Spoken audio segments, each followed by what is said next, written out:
Hey, welcome guys. Today we are going to be building Airfix's BF110. Now, obviously doing a little bit different of an intro. Also going to be doing this video slightly different. I've kind of decided it doesn't really make sense to do aircraft in a building, painting, and weathering stage as I've been doing. For a couple reasons. You're kind of mainly you're building and painting aircraft the entire time anyways. So we're going to do a part 1 and part 2 on this. I have the, well, we won't call it finished, but we have the built model here, minus everything but the landing gear, as you can see. We're going to save that for part 2 just to make masking and painting a lot easier, at least in my mind. But it was a nice build. It's a quick build. You could say that it was lacking in detail in 1 or 2 areas, but it's 1/72 scale. I think we got exactly what we wanted out of it. So, let's flip it over to the bench and let's see how we build this thing up. So, jumping right in, we are skipping the figures in this kit. I don't paint 1/72 scale figures, especially the Airfix ones. I don't know, they look like aliens. So, we're gonna jump in right to the cockpit here. It has a few pieces. Obviously, just like every cockpit, there's a few pieces that need to be painted. I am using AK Interactive's their real color paint markers, just because they're not as good as an airbrush. But when you're putting a bunch of pieces together, they dry really quickly, and it makes this process really, really easy. And we're not going to see a lot in the cockpit. It's what I've done with a lot of my aircraft. So it just lets me keep building. Now we do have 1 decal. As you can see, I did do a little gloss coat. And then we are going to use some decal set and some decal fix. Those are the Ammo by MiG brands. You can use any brand. But just to get that, we don't really need it to sink into any details because there aren't any. We just need it to stay in place and get some of the glare off of it. But again, overall, you're not going to see a ton of these details. These have to be ammo canisters. They're a little bit fiddly to get in because they take a little bit of force to get in. Part of that is because we painted it first. But once you get them in, they're pretty tight in there, so they're not going to go anywhere. I do also like, because we're painting a lot of these parts separately, painting out the AK markers, just like I'm going to here. It allows you to go back and quickly touch things up, which is really, really nice. Now, I did see 2 different variations of the cockpit on the BF110. I don't know which one went with the Trop, but this one, the one that I'm basing it off, was this kind of aircraft interior green. So again, I saw multiple different versions. I just went with this one because this is what I had paint to do, so it was easy. It was an easy decision for me. Also, as you can see, I left a little bit of a glue mark there on the paint. 1 swipe of the paint marker, once that glue dries, geez, and it covers it right up. So that right there is a perfect reason why I really, really have come to like using these markers, specifically for this application for aircraft. Just because if you have to whip out the airbrush for these tiny little pieces, it's cold outside. I'm in the Northeast. It's really cold outside. I don't like having my window open. So this, for the time being, this is how we're going to do aircraft in the winter. It's just much more comfortable. It's better for my heating bill, amongst other things. So we have some small seats to put in.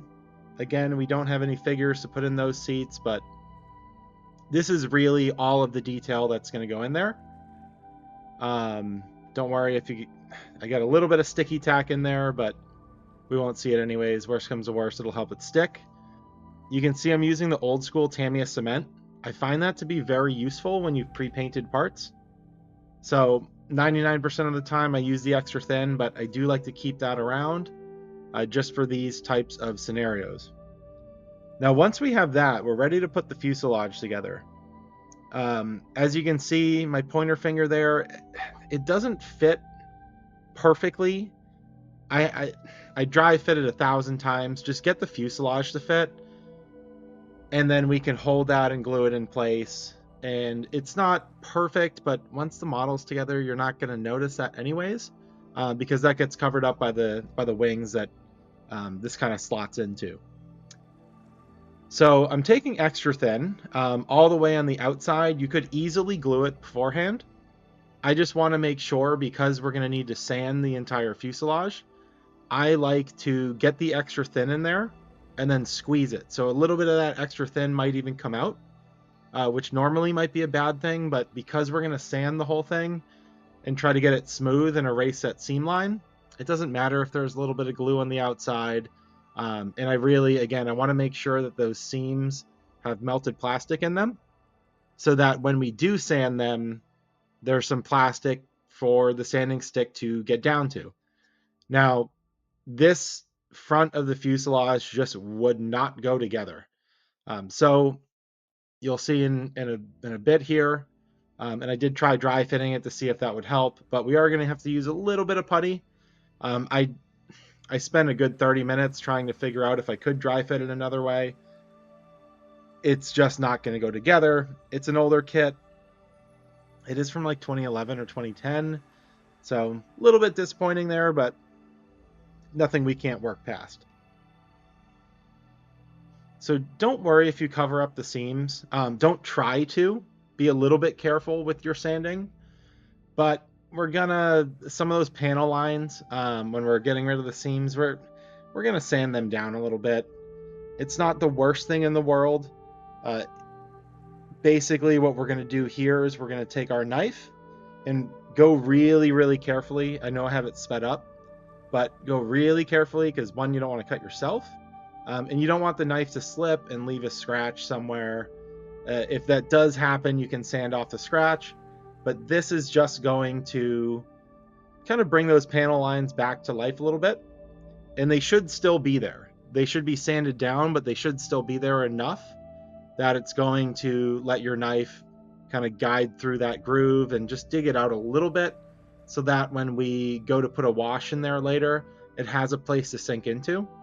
It doesn't need to look exactly like it did, so just do your best there, and good enough is good enough when it comes to that. Then we are going to attach the lower half of the wings here, and pretty quickly it's coming together pretty quick. The cockpit on a plane in general, even if it's 1/72 scale, it does take a long time, just because of all the painting. You have one decal here, you got to do some clear coats, but once we get to this point, it feels much more like a 1/72 scale model that maybe we can build up in a day, kind of thing. There are some holes. This is a 0.5 millimeter drill bit. It's the only drill bit that you would need if you built this kit. That being said, you do not need to do this. This is just depending on what armaments you want to add.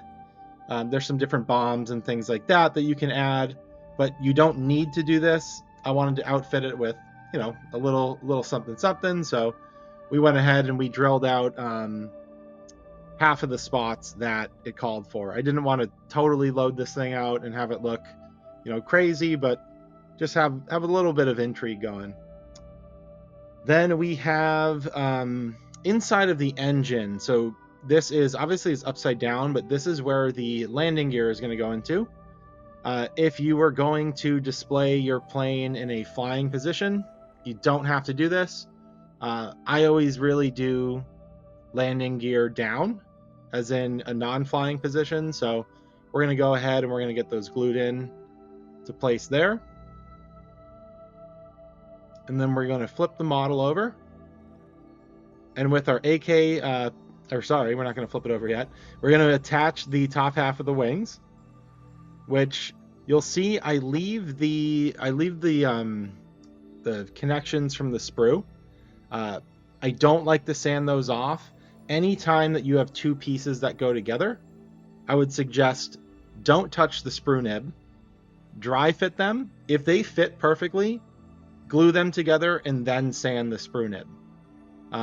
Just because you're going to end up with a much more rounded, natural looking piece than if you were to sand them separately and glue them together. You might get a flat spot, something like that. As you can see, there was a little sanding to get the wing to fit in on the back portion there, but nothing really too crazy. So that's good. And then just like we did with the fuselage, you could easily put glue on the inside. I didn't find it necessary when I dry fit. I just put it on the outside because, again, we are going to end up sanding these seam lines. So we want to make sure that there's glue that's melting that plastic together so that when we do sand it, you know, it becomes one, right? And we get rid of that seam and we get down to that level of melted plastic and it looks flush. So we'll get that wing fully set up there. I do recommend doing it in stages. You know, after about 10 to 20 seconds, you won't really have to pinch it down anymore, but it doesn't fit perfect. You do have to do the old hold and squeeze and wait for the glue to set up and wait for those wings to really grip each other and start melting together with that glue. So just be patient if you are building this kit, or really any of these older Airfix kits in general. This is a good way to do it, is kind of glue as you go and keep just kind of smashing those two pieces together, to put it plainly. Now we're going to flip the model over, and we have our AK paint marker. This is the same color as the interior, and we're going to get the landing gear compartment painted up here. You do have to do multiple coats. Obviously, you'll see it here after one coat. I won't bore you with the rest. We will mask that when we paint. I'm not going to mask it perfectly because we can come back again, because it's a paint marker. We can come back and touch it up just so easily. So I'm not going to go crazy masking or crazy painting it. I just want to get a couple layers of paint down to make that process go quicker in the end. Then we have a couple little pieces here. These pieces did not fit all that well, to be completely honest. The good news is we're going to put some pieces over them. Now you can see that I've painted, obviously those called for black paint. They're like little filters is what they look like, little air filters. I painted under those two flaps there a kind of grayish blue color, just another paint marker I had. We're going to end up covering most of that up, but that will just allow a little bit of color to be in there that the airbrush won't be able to spray in there. I kind of doubt that we'll be able to see it anyways, but I just didn't want it to be gray plastic. When you look in there, it's a shadow color anyways, but that just prevents it from, again, being gray plastic. You won't notice that there's a paint difference, so just get it close enough so that when you look in there, it's not just bare plastic. Then we're going to start assembling the tail, and as you can see here, not the greatest fit, especially when dry fitting. So what I would recommend doing, and this is a little bit scary when you commit to it.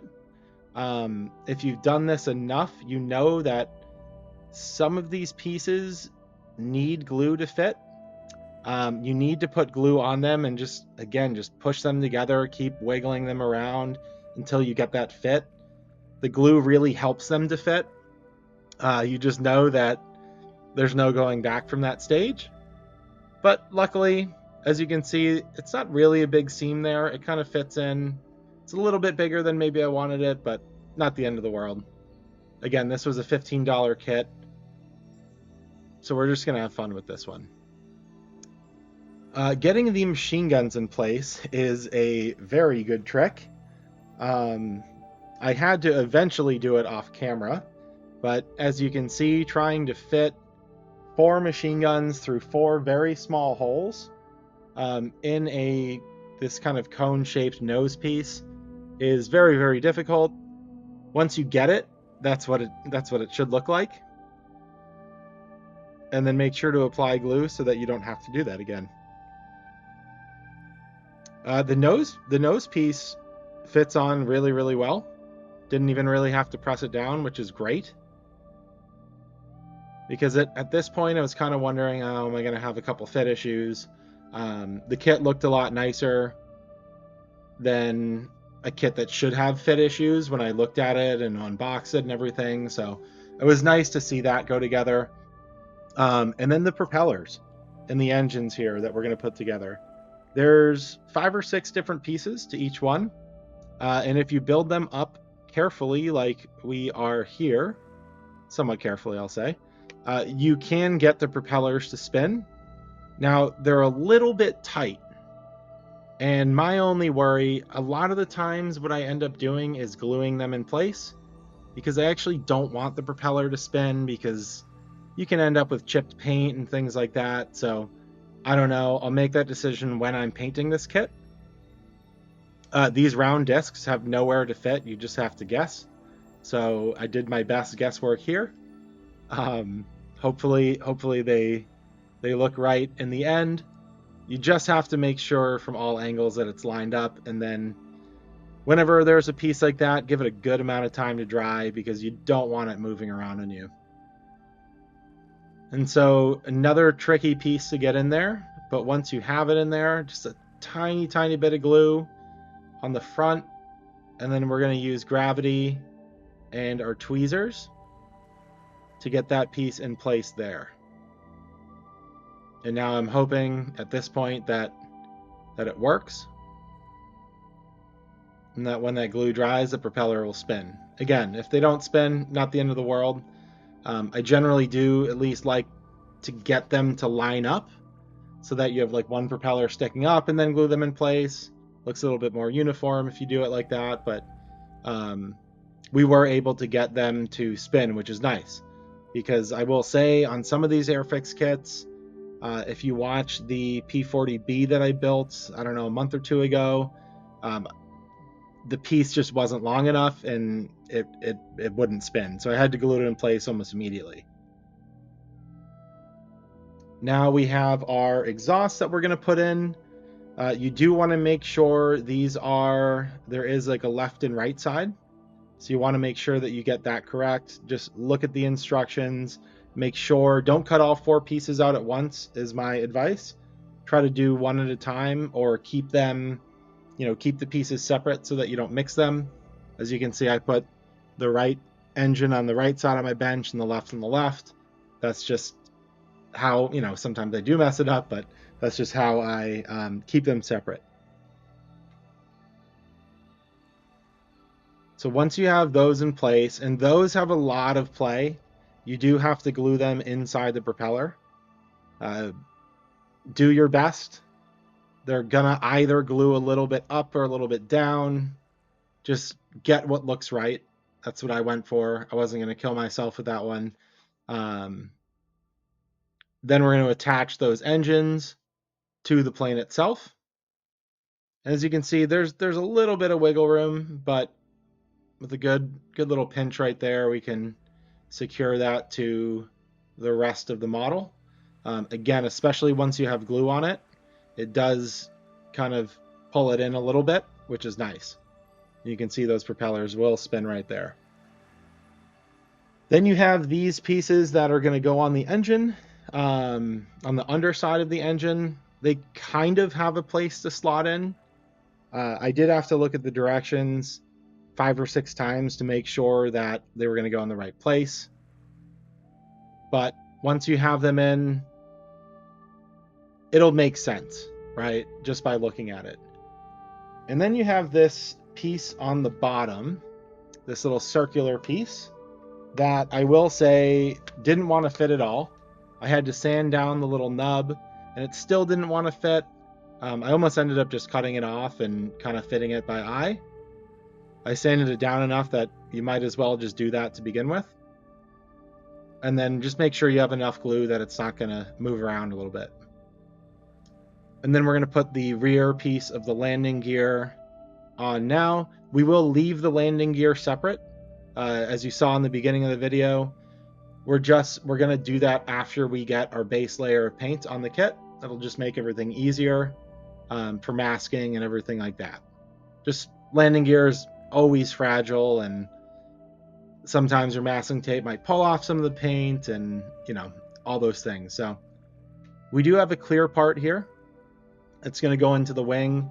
I didn't even really bother thinking about that when I painted it. I might see if I can scratch off some of that paint. I don't know. It's such a small piece and such a small detail. We'll see. We'll see if we really need that. And then we have our canopy. So I don't advise doing this, using extra thin glue to secure it. Although once you do it, it's on there forever. It won't, it won't fall off. It almost dries instantly. You just do risk ruining the entire canopy by doing this if you get glue in the wrong place. So if you follow this lead, be really, really careful. You are definitely better off using a clear part glue. Just, lack of patience. This does end up looking better if you can get it right. Again, kind of risk and reward. Before I put the canopy on, I do cover it in masking tape and then use a small pair of scissors to cut them out. I don't like to glue the canopy with masking tape on it. I've never had an incident. I've actually never done it. It's just in my mind, I'm thinking, okay, extra thin glue will ride up, under the tape, up inside the cockpit. You might end up with a mess. So I pull it off, glue the canopy in place, and then I put the masking tape back on.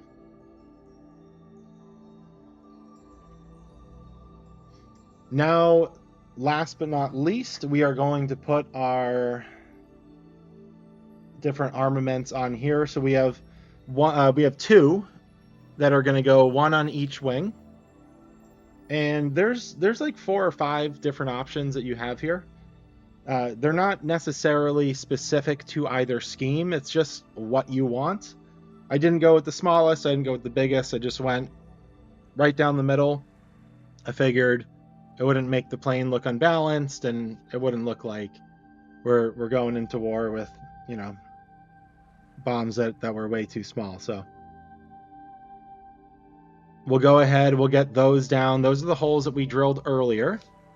And once those are in place and we're letting them dry, this is a piece that you actually need to put this piece on because it covers up a couple holes. It doesn't fit in the front.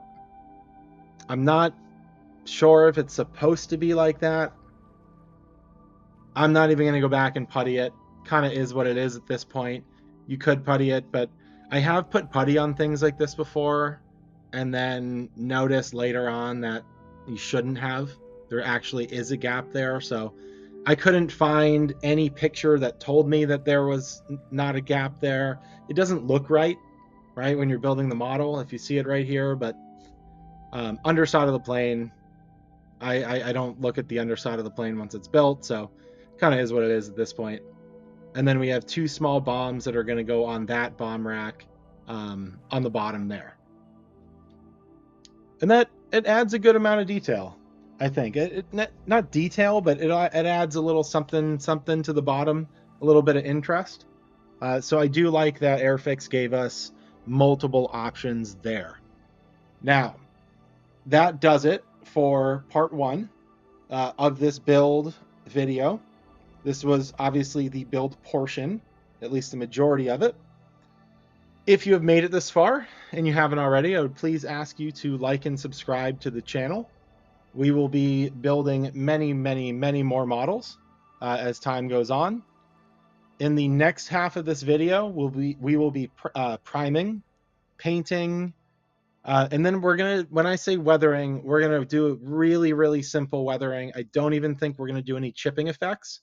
Probably just like a panel line wash, maybe an exhaust stain, something really, really simple. Simply because the paint job that we're going to go for is this Trop paint job, which was on the kit. It's from Libya. It's a dark tan, kind of sandy color paint job with white engines and white on the underside of the wings. And I just think it looks really, really cool. And I want the paint job to be the highlight of this kit, not the weathering. So that's what we're going to do there. We will, at the end, get the landing gear attached as well. that's a glimpse of the paint job that we are going to go for. So white on the underside of the wings, the top, as you can see, it's all that kind of dark tan sandy color.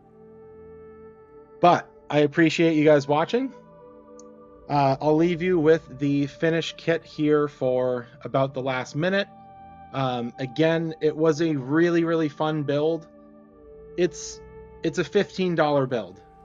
For what it is, it's perfect. If I paid $30 for this aircraft, my review might be a little bit different on it.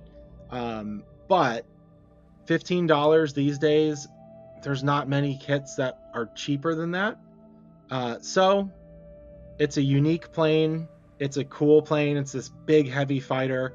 I don't have it in my collection, and there are very few planes, at least to my knowledge, that come in a paint job like this. So really happy with it so far. Excited about it, and we'll see you in the next video.